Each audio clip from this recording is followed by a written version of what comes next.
We're here with a young delegation, 7 young people from all over the world representing the Lutheran World Federation. And we have delegates who are affected by climate change and those who actually learn about that.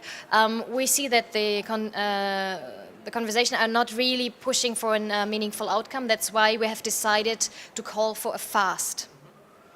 And what's this fast going to achieve? What is a sort of a campaign inside and outside the conference centre like that going to really do? We're actually calling for an interfaith fast. We want to sensibilize the negotiators to push for a more ambitious and meaningful agreement, and we want to act in solidarity with the victims of climate change, which is real.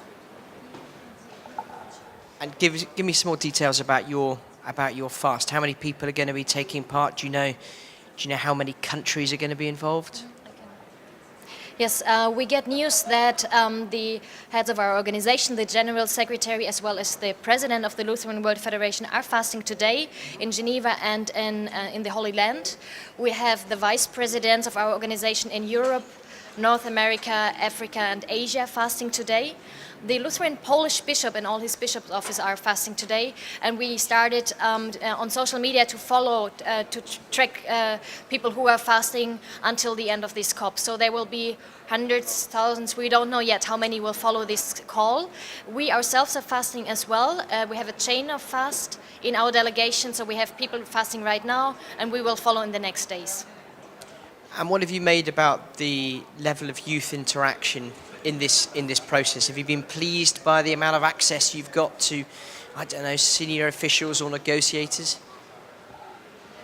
I think it's a challenge. Youth compared to the delegations that have more financial resources to lobby at this conference. So we have the challenge to make our voice heard here.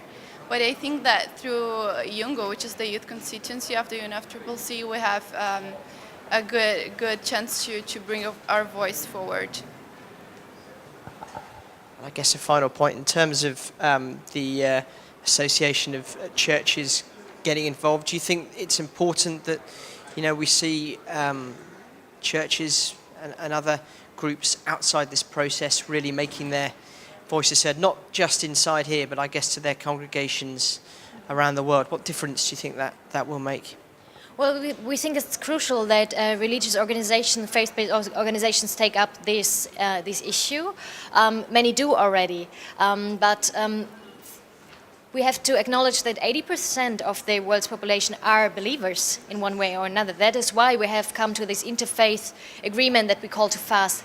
Fasting is something that unites us in all our different religious traditions, so we can actually do that together. And we know that many negotiators, delegates here in this conference are also believers, so we call on their ethical